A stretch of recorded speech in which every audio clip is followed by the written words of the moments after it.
Սկսեցինք։ Բարև ձեզ, գիտեք, որ որոշում ենք ընդունել մասնակցել ընտրություններին մեր սեփական ընտրական հայտով եւ բնականաբար կանխատեսելով բազմաթիվ լրատվամիջոցների ենթադրյալ հարցումները այսօր որոշեցի անդրադառնալ այս որոշմանը եւ այդ ենթադրյալ հարցադրումներին եւ սա կարող եք բնութագրել որպես մեր առաքելության հայտարարություն։ Այսինքն այդպիսի մի մոդայիկ հիմա բան կա, արտահայտություն, mission statement։ Այդ համարեք մեր mission statement-ը։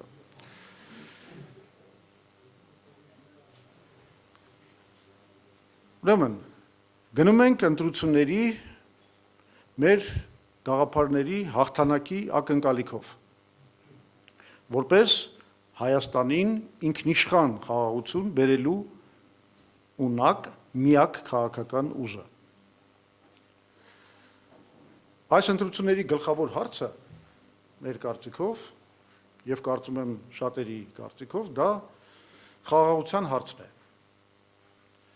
Գիտեք, ով ճիշտ է գուշակում գլխավոր հարցը ընտրությունների եւ ճիշտ է կառուցում իր ընտրարշավը, նա էլ ունի ամենամեծ շանսերը այդ ընտրություններում հաջողության հասնելու։ Նիկոլ Փաշինյանը շատ լավ գիտի դա եւ դրա համար էլ ընտրել է խաղաղությունը որպես գլխավոր կարգախոս։ Գիտեք, այդ իր բանը, այդ դատարկ սրտիկը, չգիտես խի կարմիր ձեռքերով կարծես ինքը հասկանում է, որ իր ձեռքերը արյունոտ են ինչ-որ իմաստով։ Եվ ինքը փաստորեն որոշել է այդ կարգախոսով գնալ ընտրությունների, ավելին ասեմ, որոշել է տիրանալ ինչ-որ իմաստով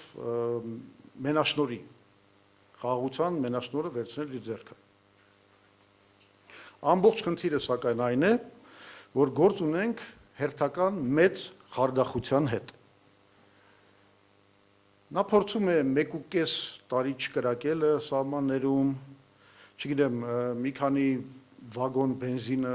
Ադրբեջանի տարածքով Ալիևի թույլտվությամբ բերելը ներկայացնել որպես խաղաղություն, բայց դա խաղաղություն չէ։ Ստորագրված չէ խաղաղության պայմանագիրը, Ադրբեջանը հրաժարվում է դա անել, մեր գերիները շարունակում են տանջվել Բաքվի բանտերում, լրատվամիջոցները Ադրբեջանի եւ քաղաքագետները շարունակում են խոսել Զանգեզուրի եւ այսպես կոչված արևմտյան Ադրբեջանի այլ տարածքների ազատագրման մասին։ BRICS-ը, ներողություն, TRIP-ը, նրա կողմից ստորագրած TRIP-ը, որը նա ներկայացնում է որպես մեծ ճեղքում դեպի խաղաղություն, մնացել է մտադրությունների արձանագրության մակարդակի վրա եւ վերջի զարգացումների արդյունքում կարելի ասել, որ կորցնում է իր կենսունակությունը։ Ադրբեջանի կողմից առաջ են քաշվում պահանջներ, որոնք սպառնում են մեր ինքնիշխանությանն ու ժողովրդավարությանը։ Ուրեմն նա սուտ է ասում, որ խաղաղություն են բերել։ Սուտ են ասում, որ խաղաղության կուսակցություն են։ 2021 թվականին, եթե հիշում եք, նորից հայտարարում էին, որ վերջապես բերել են խաղաղության դարաշրջան։ Նիկոլ Փաշինյանի հայտարարած խաղաղության դարաշրջանի արդյունքում ոչնչացվեց Արցախը, մեր Հայաստանի տարածքում գրավվեցին մեր ինքնիշխան տարածքները։ Եվ այսքան ստերից հետո Փաշինյանը նորից հանդգնում է իրեն ներկայացնել որպես խաղաղության կուսակցություն։ Իրականում Փաշինյանը եւ նրա թիմը դա ապացուցված պատերազմի կուսակցությունն է։ Խաղաղության հեռանկարը կործանել է հենց ինքը Նիկոլ Փաշինյանը, մերժելով 2019 թվականի պլանը եւ մենք միակ կուսակցությունն ենք, որ սրա մասին կարող ենք բաց ճակատով ասել, որովհետեւ Հայաստանի բոլոր քաղաքական ուժերը եւ առաջին հերթին ինքը Նիկոլ Փաշինյանը ագրեսիվորեն մերժել էր այդ 5 շրջանի վերադարձի խաղարարար պլանը, որը բավականին հայանպաստ լուծում էր եւ ըստ էության ապահովում էր երաշխավորված խաղաղություն Հայաստանի համար եւ Արցախի համար, ընդ որում Քելբաջարի եւ Լաչինի նկատմամբ հայկական վերահսկողության, ռազմական վերահսկողության պահպանմամբ։ Նա խաղաղությունը կործանել է, նկատի ունեմ Նիկոլ Փաշինյանին, նաեւ 2022-23 թվականներին մերժելով նոյեմբերի 9-ի հայտարարությունը, Պրագայի հայտարարությունը եւ այդ ամբողջ պատմությունը, թե ինչպես էր նա վիժեցնում այդ պլանի իրագործումը եւ ամենակարևորը ցավոք սրտի այն է, որ նա շարունակում է կործանել խաղաղությունը եւ անում է դա հենց հիմա հույսը դնելով թրիփի մեխանիզմի վրա, որը իրականում չի աշխատում, որովհետեւ հիմնված է ոչ թե գերտերությունների շահերի ներդաշնակման վրա, այլ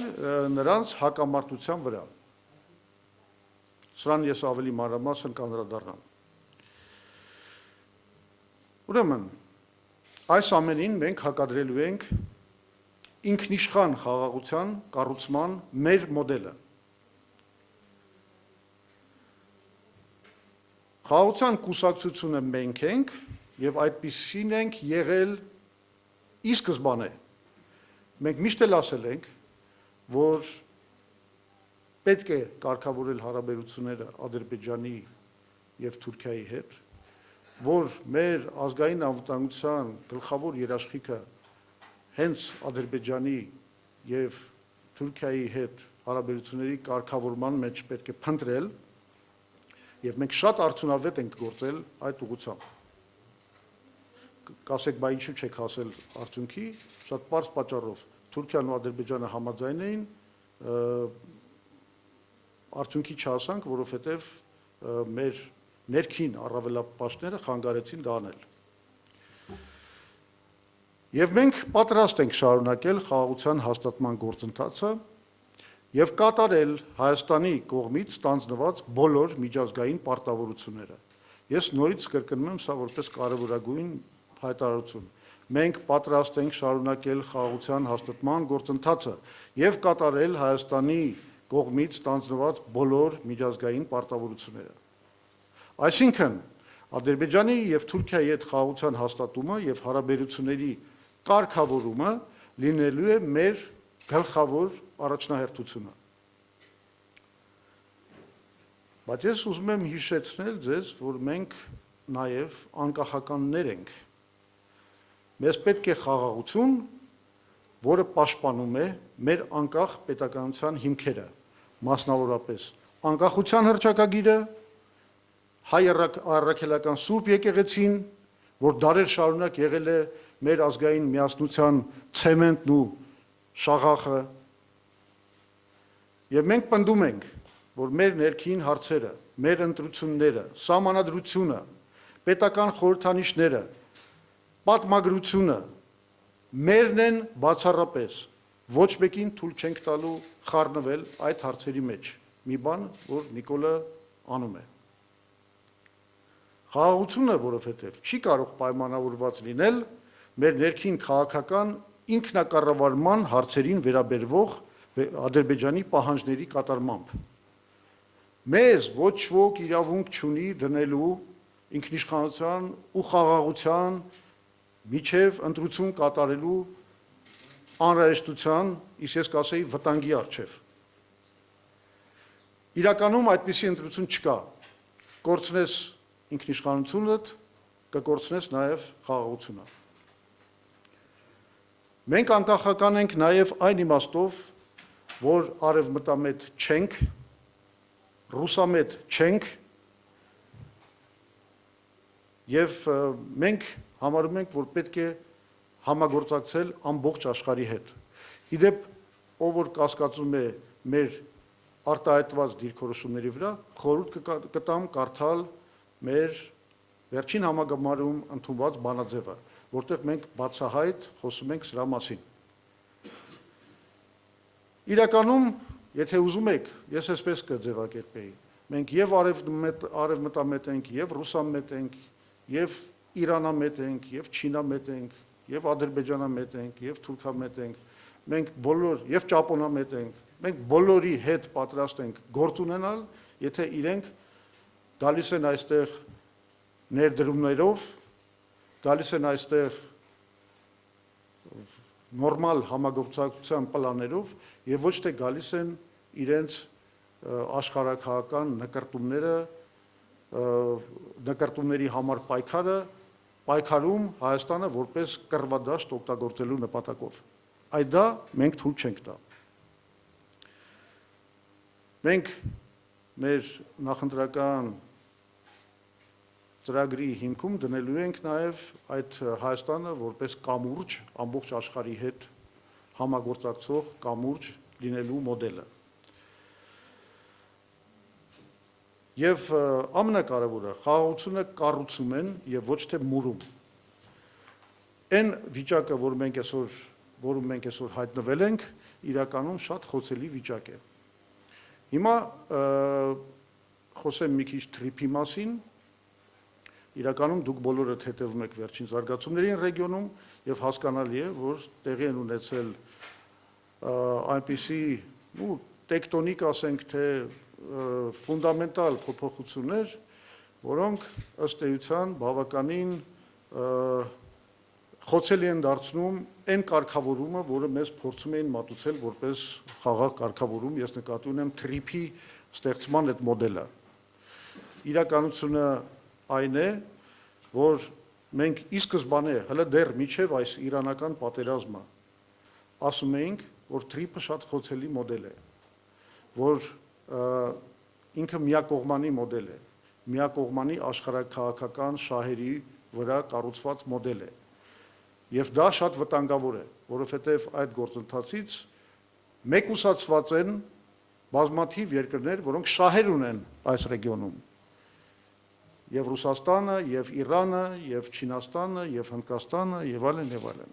Հիմա մենք տեսնում ենք դրա հետևանքները։ Մենք տեսնում ենք, որ այդ խաղադրույքը երաշխավորի վրա, հեռավոր երաշխավորի վրա ինքը չի կարող աշխատել։ Ամենից շատ հիմա վնասված է, նաեւ անվտանգության առումով,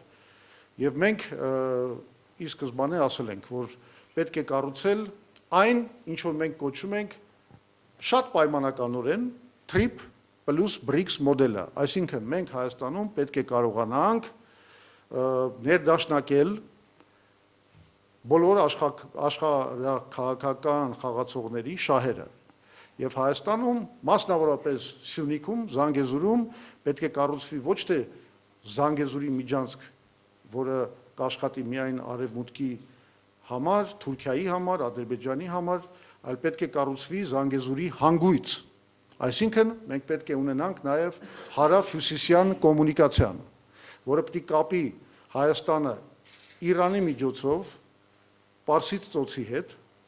Հիմա մենք տեսնում ենք ինչքան կարևոր է այդ կապը։ Եվ նման խաղաղության կառուցումը կստեղծի աշխարհաքաղաքական բալանս եւ ավելի քիչ խոցելի կդարձնի խաղաղությունը կոնկրետ Հայաստանի շուրջ եւ կապահովի Հայաստանի անկախ կոմունիկացիաները շրջանցելով Ադրբեջանին եւ Թուրքիային դեպի Պարսից ծոց։ Սա մեր մոդելն է, մենք սա կոչում ենք ինքնիշխան անկախության, ներողություն, ինքնիշխան խաղաղության մոդելը։ Դա միակն է, որը աշխատելու է։ Կարճ ասեմ մեր առաքելության մի քանի ուղղությունների մասին։ Մեկը դա լինելու է այն, որ մենք առողջացնելու ենք Հայաստանի քաղաքական եւ տնտեսական համակարգը։ Այդ նպատակով գլխավոր խնդիրն ենք համարում իբր թե խորհրդարանական մոդելի տակ, բայց իրականում այդ շղարշի տակ գործող անձնիշխանության կամայական համակարգի վերացումը։ Այդ համակարգը այսօր դարձել է Նիկոլ Փաշինյանի կոպիտ ասած բաղչակ, որտեղ ինքը համարում է իրեն, որ կառավարությունը ինքն է, որ պետությունը ինքն է, Հայաստանը ինքն է, եւ ինչ ուզում անում է խախտելով բոլոր սահմանադրական եւ օրենսդրական նորմերը։ Ահա մենք այս ամեն ինչին վերջ ենք տալու։ Առաջին հերթին իրականացնելով Հայաստանում սահմանադրական ռեֆորմ, որի նպատակն է լինելու վերադարձը դեպի նախագահական խորհրդարանական կամ այլ կերպ ձևակերպված կիսանախագահական համակարգը, որը ինքնին կապահովի զսպումների եւ հակակշիռների համակարգ Հայաստանում, բայց այդ զսպումների եւ հակակշիռների համակարգը մենք կզարգացնենք, որպեսզի կարողանանք նաեւ ամբողջ արդարադատական համակարգը, քննչական ապարատը, դատարանները, դատախազությունը ազատել գործադիր իշխանության վերահսկողությունից, դարձնել դա իսկապես անկախ գործող համակարգ, որպեսզի իշխանություններն էլ միշտ վախենան, որ իրենք գտնվում են վերահսկողության ներքո եւ պարտավոր են միշտ հետևել օրենքին եւ սահմանադրության պահանջների կատարմանը։ Մյուս ուղղությունը այս առողջացնելու ուղղությամբ լինելու է արդար բիզնես միջավայրի կառուցումը, ինչպես նաև շնորհապետական պետական համակարգի ստեղծումը։ Շնորհապետական բառը, եթե պետք է բացեմ ինչ է նշանակում,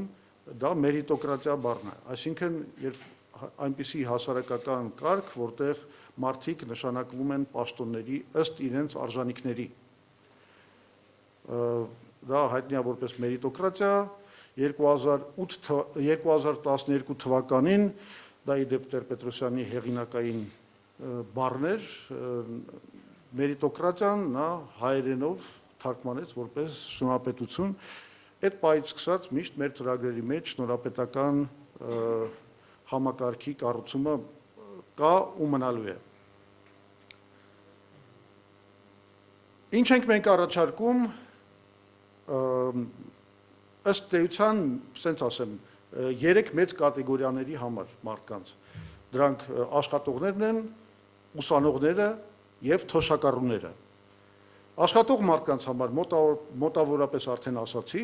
այսինքն բիզնես միջավայր, բարելավում եւ այլն, այդ ամեն ինչը մենք ավելի մանրամասն կբացենք շատ շուտով։ Ուսանողների համար մենք ըստ էության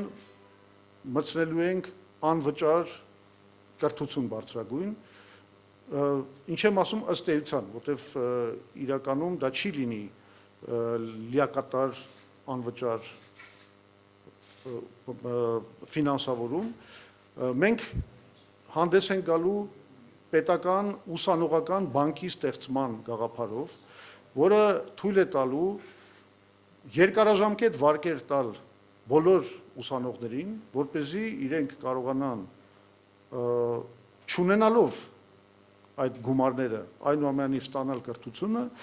իսկ հետո ապագայում աշխատանքի ընդունվելով, ասենք երկարաժամկետ մի հեռանկարում, ասենք 20 կամ 30 տարվա մեջ այդ վարկը վերադարձնեն։ Դա լինելու է պետական հովանավորությամբ գործող ուսանողական բանկ։ Ինչ ենք ուզում առաջարկել թոշակառուներին։ Ես հենց ձեզ մի բան եմ ասում։ Առաջին օրը, երբ որ մենք գանք իշխանության, մենք անելու ենք հետևյալ քայլը։ Մենք նախաձեռնելու ենք գործընթաց, բայց պատշաճ օրենսդրական գործընթաց, որով մեր թոշակառուների թոշակները եւս 10,000 դրամով կբարձրանան, անմիջապես ասում եմ իշխանության գալուց հետո։ Ինչու եմ ես սրա մասին այսքան վստահ խոսում եւ ինչու սա չի կարելի համարել պոպուլիստական խոստում, որովհետեւ մենք տեսել ենք, իդեպ սրա մասին ես խոսել եմ նաեւ դեկտեմբերի 26-ի պրեզենտացիայի ժամանակ, մենք տեսել ենք, որ մի ժամանակաշրջանում, երբ միջին աշխատավարձը աճել է 170%-ով, թոշակները աճել են շատ ավելի փոքր տեմպով, 120%-ով։ Եվ դա էր պատճառը, թե ինչու ենք մենք ամբողջ հասարակությամբ, ամբողջ քաղաքական ուժերով պահանջում, որ Փաշինյանը հրաժարվի իր այն դիրքորոշումից, ըստ որի պետք չի թոշակները բարձրացնել, որովհետև հայտնի չի, թե թոշակառուները ինչի վրա կծախսեն այդ թոշակները, մենք այլ ծրագրերով իրենց կապահովենք։ Եվ ահա այդ մարդը, տեսնելով այդ ճնշումը հասարակության կողմից, քաղաքական ուժերի կողմից, խախտելով օրենսդրական պատշաճ գործընթացը 10,000 դրամով միջին հաշվով բարձրացրեց թոշակները։ Սա իհարկե հնարավոր էր միայն մեկ դեպքում։ Ինքը սկզբից դիմադրել է դրան, բայց հետո հասկացել է, որ ճիշտ կլինի անել մի քայլ, որը այլ կերպ քան նախընտրական կաշառք չես կարող գնահատել, որովհետև եթե դու այդ բանը անեիր պատշաճ օրենսդրական բյուջետավորման process-ով, դու դա չարեցիր, դու հետո արեցիր դա քո որոշումներով, ակնհայտ էր, որ դա նախընտրական ճնշման տակ կատարված քայլ էր։ Մենք դա անելու ենք պատշաճ բյուջետավորման process-ով, հաշվարկել ենք, դա հնարավոր է, որովհետև թոշակները հիմա ավելի դանդաղ են աճում, քան միջին աշխատավարձը, եւ այդ process-ը կարելի է շրջել, դարձնել թոշակների աճը համընթաց միջին աշխատավարձի։ Վերջացնելով, ես ամփոփեմ այս մեր առաքելության հայտարարությունը եւ ասում եմ, մենք մտնում ենք ընտրական պայքարի մեջ որպես խաղաղության, ռացիոնալիզմի, ռազմավարական հաշվարկի, լիարժեք անկախության պաշտպանության, տեխնոլոգիական հեղափոխության կուսակցություն։ Իսկ տեխնոլոգիական հեղափոխության մասին խոսենք մեր հետագա հանդիպումներում։ Շնորհակալ եմ եւ հիմա ձեզ երախտապարտ լինելով ձեր այսքան համբերության համար պատրաստ եմ պատասխանել ձեր հարցերին։ Կարելի է։ Ես ձեր թույլտվությամբ ես սկսեմ, հա, պարոն Զուրաբյան։ Շանթ հեռուստաընկերություն, Արտակ Հովհաննիսյան։ Պարոն Զուրաբյան, բազմաթիվ սոցիալական հարցումներով ձեր կուսակցությունը բարձր տեղերի չի հավակնում, նաև անցողիկ շեմը ախտարելուն չի հավակնում։ Այդ դեպքում դուք ինչ հաշվարկներով եք մասնակցում այս ընտրություններին, սա առաջին հարցս եւ երկրորդը խաղաղության հետ կապված է, հիմա ձեր ամբողջական խոսքը չեմ հիշում, բայց կփորձեմ ձեր միտքը վերարտադրել, որ խաղաղությունը իմացողը դուք եք, խաղաղության բանաձևը, մի խոսքով, խաղաղությունը դուք եք։ Այդ դեպքում, եթե ու միշտ դուք եք եղել, այդ դեպքում դուք ինչու շատ երկար ժամանակ իշխանություն չեք։ Հենց այդ պատճառով։ Հեսա կբացատրեմ։ Լավ, առաջի հարցը թե սոցիոլոգիական հարցումները եւ այլն։ Նայեք, ցավոք սրտի Հայաստանում ձևավորվել է շատ անառողջ քաղաքական համակարգ։ Դա երկար տարիների քաղաքական process-ների հետևանք է, բայց այդ համակարգը այնպիսին է, որ ըստ էության մրցունակ են դառնում մեր ընտրական համակարգում միայն այսպես կոչված փողավոր մասնակիցները, այսինքն մարդիկ, ովքեր այն գլխից հարուստ են եւ մտնում են ընտրապայքարի մեջ։ Դա անառողջ քաղաքական համակարգ է։ Այդ նույն մարդիկ ձևավորում են սոցիոլոգիական հարցումները, այդ նույն մարդիկ տիրում են լրատվամիջոցներին եւ սոցիոլոգիական մանիպուլյացիաներով, եւ լրատվական մանիպուլյացիաներով ստեղծում են ժողովրդի մոտ մի պատրանք, որ ահա մենակ այս ուժերն էլ հենց կարող են մտնել պարլամենտ։ Եվ բնականաբար դա աշխատում է, որովհետև ժողովուրդը մեր եւ ամբողջ աշխարհում է այդպես, բայց հիմա հատկապես Հայաստանում է դարձել դա վարվելակերպ, ժողովուրդը անցնում է այսպես կոչված ստրատեգիական քվեարկությանը։ Այսինքն, ստրատեգիական քվեարկության իմաստը որն է։ Ինքը ասում է, հա ես այս կուսակցությանը հավատում եմ, շատ լավ կուսակցություն է։ Իր գաղափարները շատ լավն են։ Բայց մեկը ինքը չի անցնելու։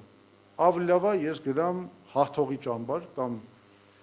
պարլամենտ անցնողի ճամբար, թեկուզ դա իմ սկզբունքներին չի համապատասխանում, թեկուզ նրա ծրագիրը ինձ դուր չի գալիս, բայց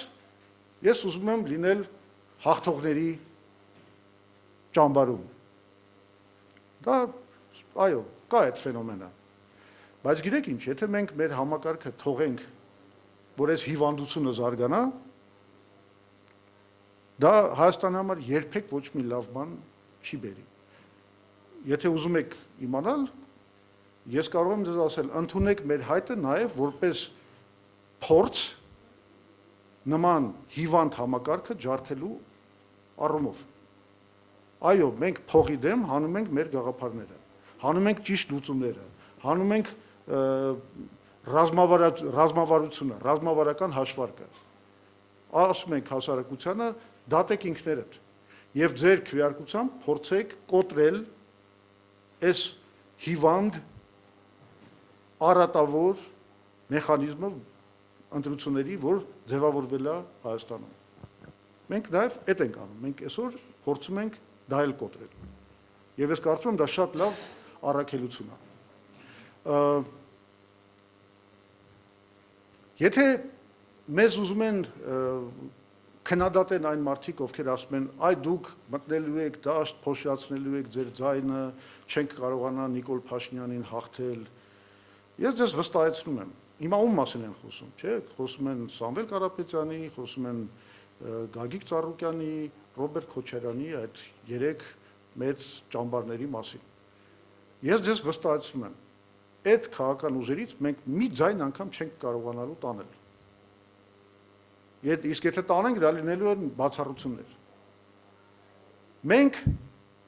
մեր ձայները տանելու ենք այն մարդկանցից, ովքեր իսկապես ցանկանում են եւ հավատում են խաղաղության օրակարգին։ Այդ խաղաղության օրակարգը խարդախությամբ, կեղծ մանիպուլյացիաներով այսօր փորձել է գրավել Նիկոլ Փաշինյանը։ Ինքը խաբում է ժողովրդին։ Ինքը ասում է, թե ինչ չընտրեք, այն էլ սահմանադրական մեծամասնությամբ։ Սեպտեմբերին լինելու է պատերազմ։ Սա ինչ է, եթե մանիպուլյացիա չի։ Ինքը խաբում է ժողովրդին, երբ ասում է, որ արդեն հաստատված է խաղաղություն, վայելեք։ Իդեպ, եթե նկատեցիք, այս երկրորդ սուտը լրիվ հակասում է առաջի սուտին։ Որտեվ Փաշինյանը պետք է կողմնորոշվի, սեպտեմբերին լինելու է պատերազմ, թե արդեն կա խաղաղություն, որը մենք պետք է վայելենք։ Էդ էլ չի կարողանում։ Ինքը խաբում է, երբ որ իրան ներկայացնում է որպես խաղաղության կուսակցություն, որովհետև կա փորձաշրջան մեծ, դա իր 8 տարվա կառավարումն է, որի ընթացքում ինքը բերել է 10 բախում Ադրբեջանի հետ, դրանցից 3-ը խոշոր պատերազմական հակամարտություն Ադրբեջանի հետ, որոնց բոլորի ընթացքում մենք ունեցել ենք աղետալի կորուստներ։ Կորցրել ենք մարդկային կյանք, կորցրել ենք տարածքներ, կորցրել ենք Արցախ, կորցրել ենք արժանապատվություն եւ պաշտպանունակություն, սա էլ է կարևոր։ Ամեն անգամ ջարդվելով մենք պաշտպանունակության նահանջ ենք ունեցել։ Հիմա այս մարդը, որի ապացուցված բանը, ինչ ասեմ, անցյալը որպես իշխանավոր պատերազմն է, ներկայանում է հայ ժողովրդի առաջ որպես խաղաղության ռահվիրա։ Բայց այդպես ո՞նց կարելի է։ Մենք սա մի հատ ասում եմ մեծ խարդախություն է, մեծ խաբեություն, որը մենք պետք է բացահայտենք։ Եվ մեզնից բացի ոչ ոք դա չի կարողանալու անել։ Ես հենց դա էի փորձում բացատրել։ Մեզնից բացի դա ոչ ոք չի կարողանալու անել։ 2019 թվի պլանը, որը ասում եմ փայլուն լուծում էր, որը կբերեր մեզ իսկապես արժանապատիվ խաղաղություն եւ Արցախը մինչեւ հիմա Քելբաջարով Լաչինով կմնար մեր վերահսկողության տակ, այդ պլանին դուրս եկան դեմ ամբողջ քաղաքական դաշտով միած բոլորը, Փաշինյանից սկսած, որը այն ժամանակ եթե հիշում եք Լեռնային Արցախի հանրապետության նախագահի տեխնացուների առաջ ուլտիմատում դրեց, որ գնացեք բոլորդ եւ դեմ խոսացեք այդ պլանի դեմ։ Եվ Ստեփանակերտում են ժողովները, որ բոլոր քաղաքական ուժերը հավաքվում էին եւ մերժում էին այդ դավաճանական բանը պլանը։ Այդ ժամանակ մենք էինք ասում, որ պետք է լուծել այս ամեն ինչը այդ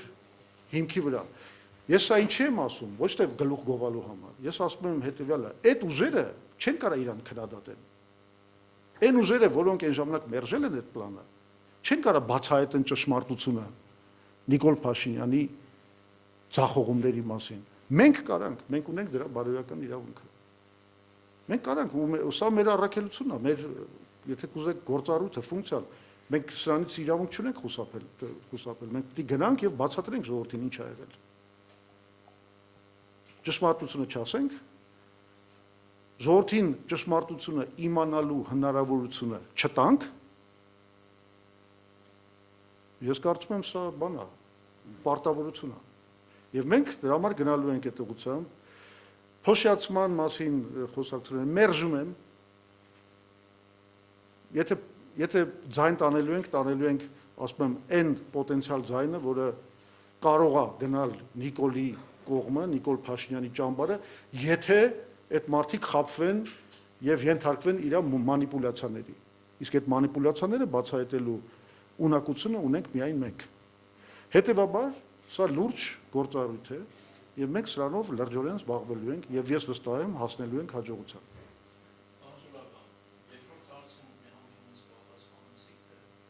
Ինչա՞։ Ասում եմ երկրորդ հարցն է պատասխանեցի։ Բայց այդ չէր խաղաղության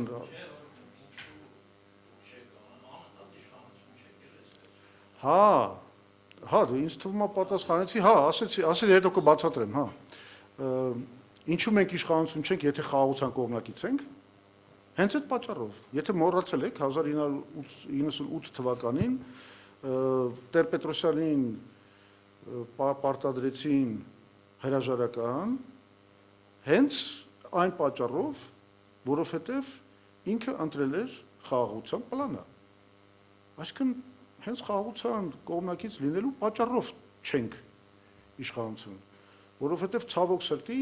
պարզվեց, որ ժողովրդին ավելի հեշտ է խաբել անիրատեսական պլաններով, ոչ մի թիզականությամբ, հայդատական, չգիտեմ, ինչ-որ երազանքներով, քան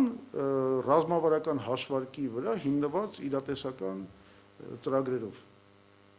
Բայց ի վերջո նաև հասարակությունը մենք բոլորս պիտի դաս սովորենք, չէ՞, այս ամեն ինչից անցած ուղուց։ Հիմա շանս է։ Ամեն անգամ, երբ որ ընտրություններ են, ժողովրդի համար շանս է ինչ որ ընտրություն կատարելու, ինչ որ մի նոր մոդել ընդունելու, ճիշտ մոդել ընդունելու, ճիշտ ռազմավարություն ընտրելու։ Այդ շանսից մենք արդյոք իրավունք ունենք զրկելու մեր ժողովրդին։ Ես չեմ կարծում։ Պարոն Զուրաբյան, ինչու է վերջո չստացվեց Սամվել Կարապետյանի հետ դաշինք կազմել, սա առաջին հարց, որովհետև որ այսպես վերլուծում ենք, թե ձեր մոտեցումները, թե նրանց մոտեցումները մասնավորապես խաղաղության հետ կապված բավականին իդենտիֆիկացված են, նույնական են, եւ երկրորդ հարցը Արադ Միրզոյանն այսօր հայտարարեց, որ TRIP-ի շինարարության փուլում երրորդ երկրներ եւս կներգրավվեն, գուցե հարցը մի քիչ ոչ հասցեական լինի, ամեն դեպքում ձեզ հարցնեմ, ձեր կարծիքով որ երկրները կարող են ներգրավել, խոսքը մասնավորապես Եվրամիության մասն է, թե գուցե Թուրքիայի աշնանալու նաև թուրքական ընկերությունների շինարարության մեջ բավականին հարուստ փորձը, այս նման սցենարները ինչպես է գնահատում։ Լավ, Սամվել Կարապետյանի ուժի հետ մենք շատ լուրջ բանակցություններ ենք տարել եւ շատ իրականում մոտ էինք դաշինքի կնքմանը։ Հետո տեղի ունեցավ շրջադարձ։ Հիմա շրջադարձը երևի կապված է, եթե sense ասենք, բացատրենք նրա հետ, որ մենք տարբեր պատկերացումներ ունեինք հաջողության հասնելու ուղիների մասին, որովհետև դուք գիտեք, որ մենք 2 տարի շարունակ զբաղված էինք համախմբման ստեղծման այդ գործընթացով։ Դրա մասին միշտ ասել ենք, հələ դեռ Սամվել Կարապետյանի ուժը չէր հայտնվել քաղաքական ասպարեզում, մենք զբաղված էինք դրանով։ քննարկումներ էինք անում տարբեր քաղաքական ուժերի հետ, որպեսզի ստեղծենք մի հատ բևեռ համախմբում, որը կարող է մարտահրավեր նետել եւ ընկալվի ժողովրդի կողմից որպես գլխավոր այլընտրանք Նիկոլ Փաշինյանի իշխանությանը։ Հետո երբ որ իրենք հայտնվեցին, իրենց հայտը բավականին ուժեղ էր եւ հասկանալի դառավ, որ եթե նման բևեռ ստեղծելու բան ունենք, ցանկություն ունենք եւ պլան ունենք, դա պետք է լինի իրանց հետ միասին։ Չէ՞, գաղափարն էր, որ շատ ծանրակշիռ ու ժողովրդի կողմից ընկալվող միակ բևեռը ընդունվի։ Հիմա մեր կարծիքով, եթե ստեղծվեր այդ դաշինքը, Հայաստանում տեղի կունենար մի կարևոր էֆեկտ, որը ես կանվանեի անգամ հեղափոխական վերելքի էֆեկտ, որովհետև շատ ուժերի նկատմամբ մարդիկ կարող են ունենալ համակրանք, հակակրանք, մեկը սիրի Սամվել Կարապետյանին, մեկը չսիրի մեզ, մեկը մեզ սիրի, մեկը չսիրի եւ այլն, ու շատ մարդիկ կարող է չկողմնորոշվեն, որտեղ ոչ մեկին չեն սիրում։ Բայց երբ որ քաղաքական ասպարեզում առաջանում է մեծ բևեռ, դա ահազանգ է եւ սիգնալ է, ասենք, չկողմնորոշված մարդկանց համար, որ ինչ որ բան կատարվում է երկրում եւ եկեք միանանք այդ նոր առաջացվող այդ համախմբմանը։ Հասկանում եք, իսկ դա բերում է, ես այսպես եմ ասում, էլեկտրիզացիայի, հասարակական տրամադրությունների մոբիլիզացիայի, այդ վախի մթնոլորտի վերացմանը եւ բերում է հեղափոխական վերելքի։ Մեր պատկերացումը դա էր։ Մենք համարում ենք, որ դաշինք եթե լինի, մեծ դաշինք եթե լինի, դա կբերի հենց այդ հեղափոխական վերելքի։ Հիմա ըստ երևույթին ինչ որ պահից իրենց հաշվարկները մի քիչ այլ ուղղությամբ գնացին, այսինքն իրենք այլ ստրատեգիայի կողմնակից են։ Չէ, այդ արդեն իրանց պիտի հարցրեք, բայց հաստատ դա մեծ դաշինքի ստեղծման ստրատեգիան չի։ Այսինքն իրենք արդեն այլ հաշվարկներ են տեսել, իրենք երևի այդ բանի այդ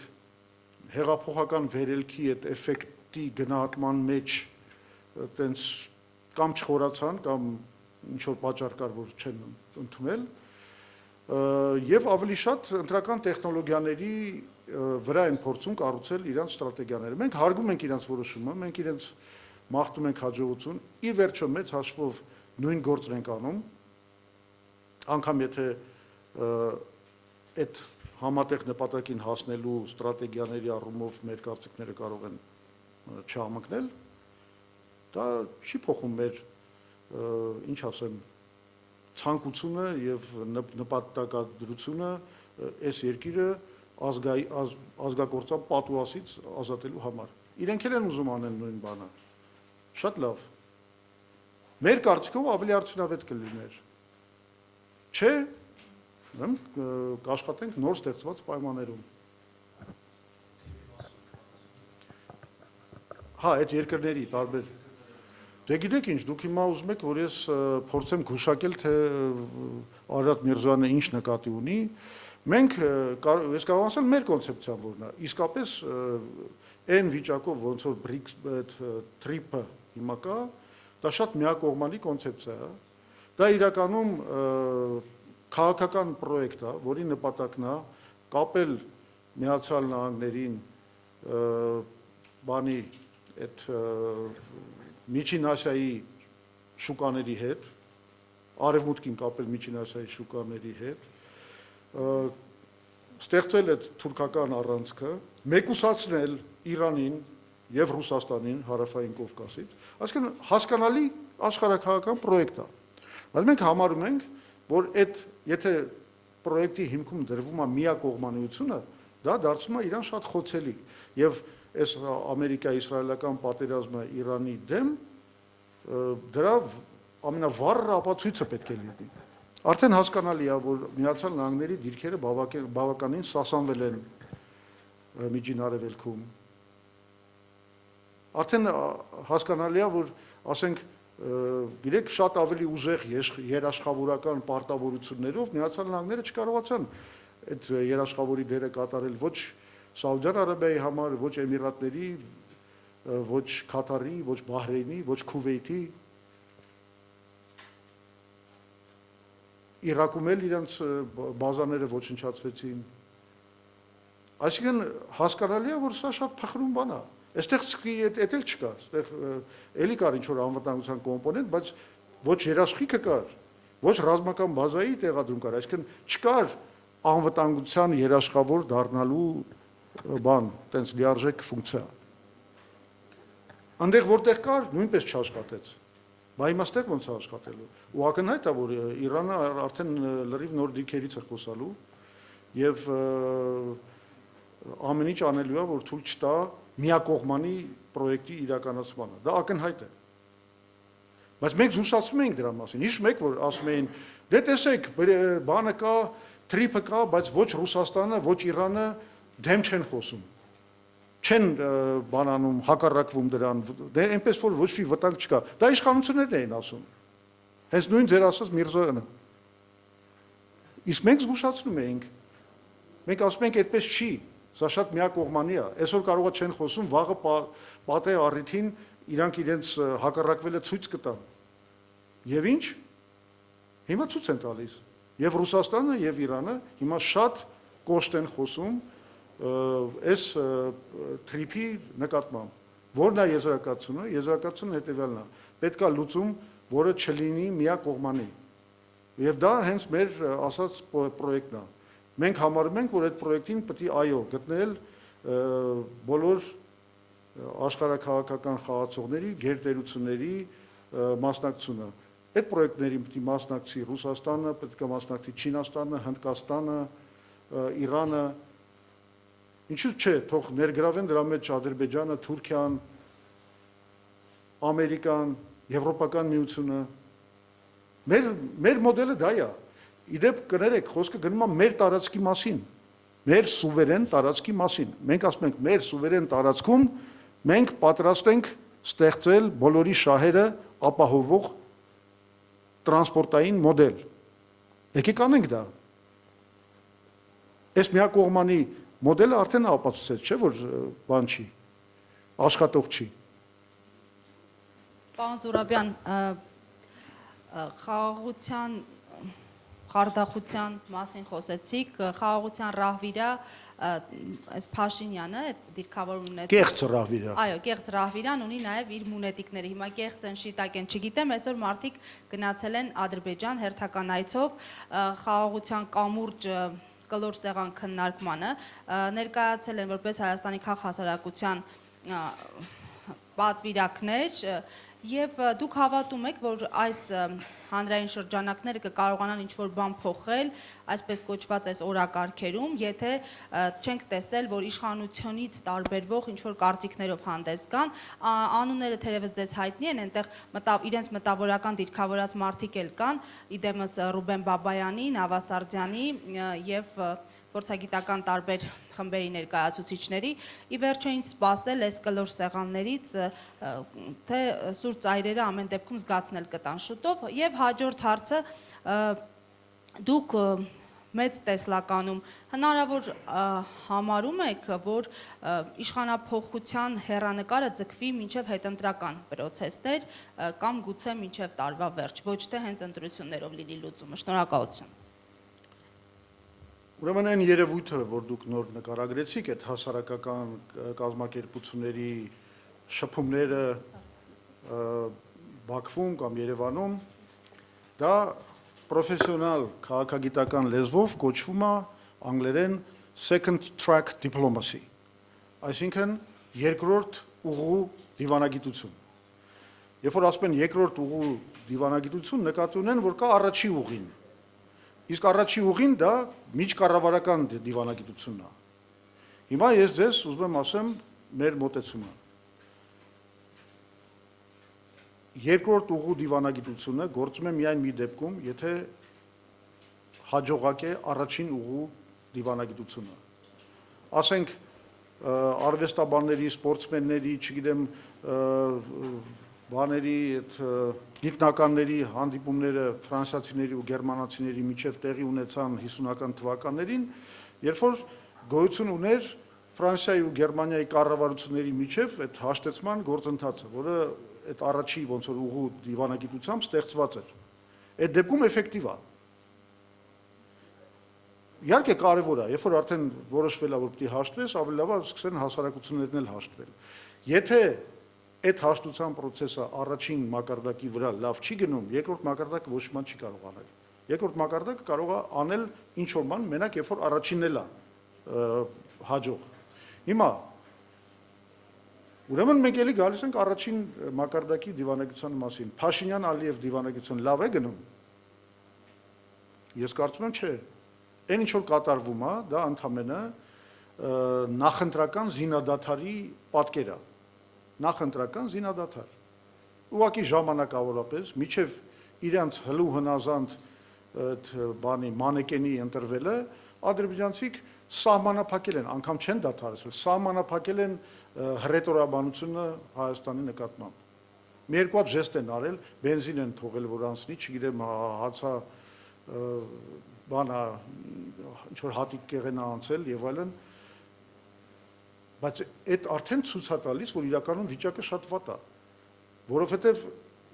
եթե պիտի գնացքները անցնեն ամեն անգամ Ադրբեջանի նախագահ Իլհամ Ալիևի թույլտվությամբ բարձրագույն, դա խաղաղություն չի։ Դա նշանակում է, որ ամեն ինչ դեռ շարունակում է կախված լինել բանի Ալիևի անձնական բարյացակամությունից ու լավ տրամադրությունից։ Դա խաղաղություն չի։ Դա հենց ընդգծում է, որ իրականում խաղաղություն չկա։ Այ երբ որ կլինեն բաց ճանապարհներ ու Ալիևը չի որոշի, այսինքն երբ որ ցանկացածը, ասենք ես կամ դուք մեքենա կվերցրեք, կքշեք, ասենք, չգիտեմ, Բաքվով դեպի Ռուսաստան, եւ ոչ ոք ձեզ բան չի ասի, ու դրա համար պետք չի լինի թույլտվություն Ալիև, այ դա կլինի խաղաղություն։ Բայց թույլտվությունով խաղաղություն չի լինում։ Այդ թույլտվությունը այսօր է, վաղը այդ թույլտվությունը կարող չլինի։ Վաղը կարող լինի հրաման պատերազմը վերսկսելու։ Սա նախընտրական զինադադար է ընդամենը։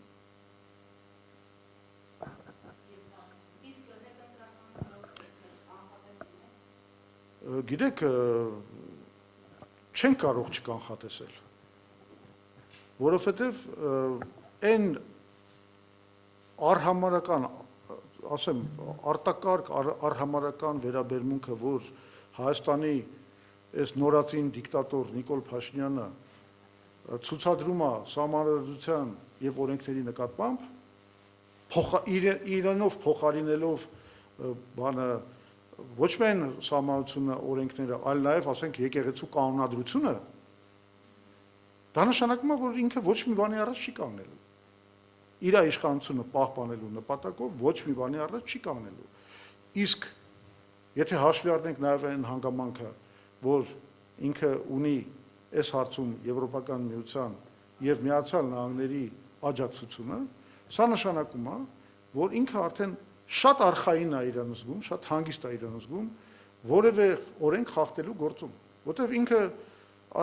վստահ է, որ իրենց աշխարհաքաղաքական շահերը պաշտպանելու նպատակով արևմտյան տերությունները պատրաստ են աչք փակել դեմոկրատիայի եւ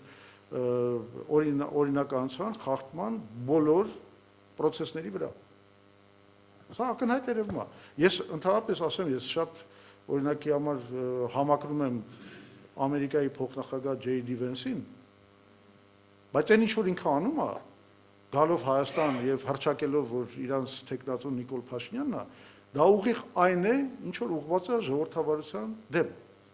Մենք միշտ Միացյալ Նահանգներին տեսել ենք որպես ժողովրդավարության պաշտպան։ Իրանք պիտի պաշտպանեն ժողովրդավարությունը։ Իրենք իսկ դա ինչ է նշանակում։ Իրենք պիտի իրանց մոտեցումը էս պիտի լինի, պիտի Հայաստանում գործեն նորմալ մրցակցություն ժողովրդավարության կանոններ, ով ուզում է թող ընտրվի, որտեվ ժողովրդի կամքն է կարևոր բանի ժամանակ, ընտրությունների ժամանակ։ Բայց այսօր ինքը գալիս է ու կարգում է Նիկոլ Փաշինյանին որպես մեր ղեկավար եւ արդեն պարզա որ ընտրությունները էլ պետք չեն։ Ես դա չեմ հասկանում, որ հետո գնում է բանում Հունգարիայում, ասենք, Օրբանին է փորձում պաշտպանել։ Այսպիսի բաներ երբեք չէին անում այս վերջին ժամանակաշրջանում։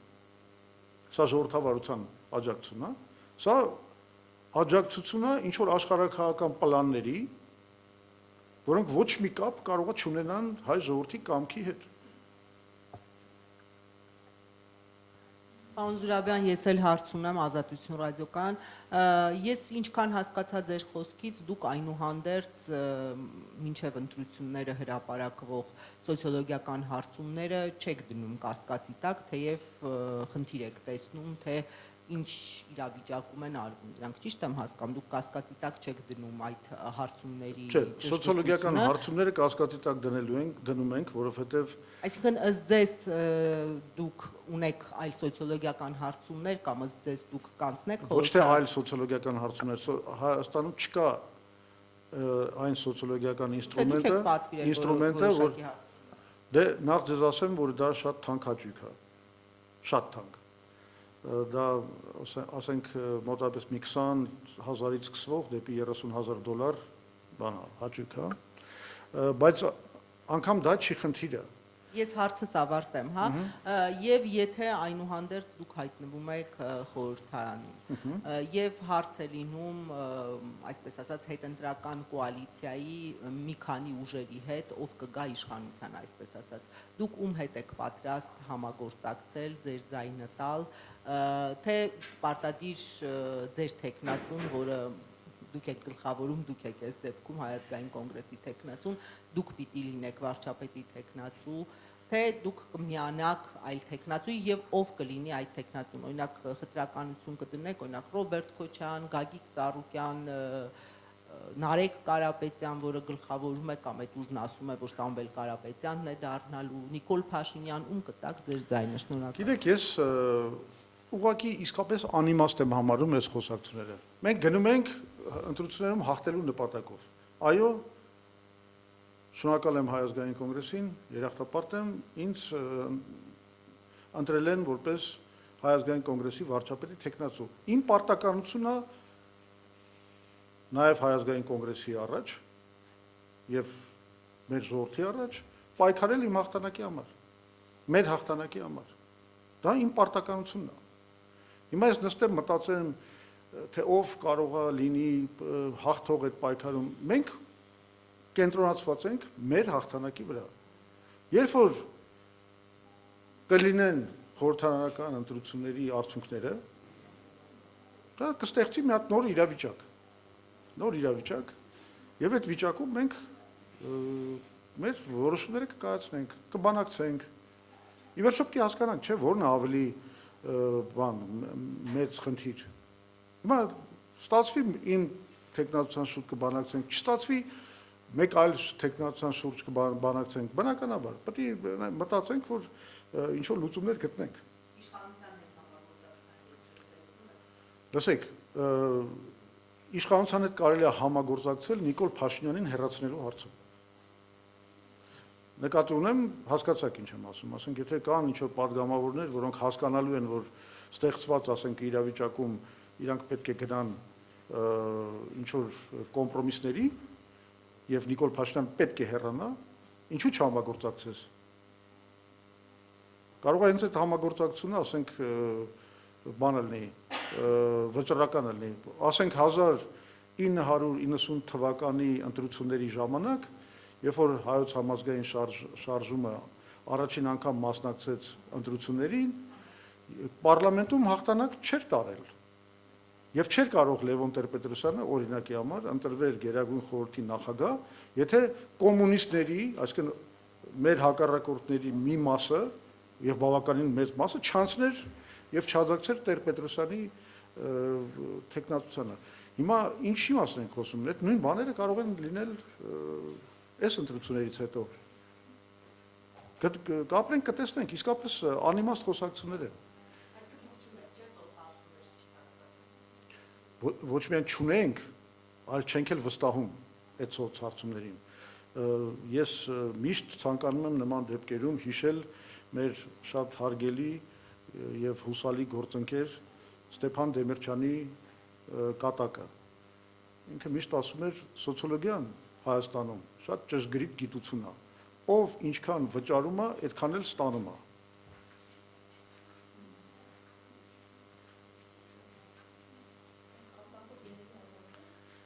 Ոնց կուզեք, եթե այլ բան թեմա չկա, այդ դեպքում ես ձեզ շատ շնորհակալ եմ, դուք էլ մեզ հաջողություն մաղթեք, մենք էլ ձեզ լավ կնայենք իշխանության գալուց հետո։ Համարը, բայց ընտրակաշարք չհամարեք էլ, ես իմ ասացա։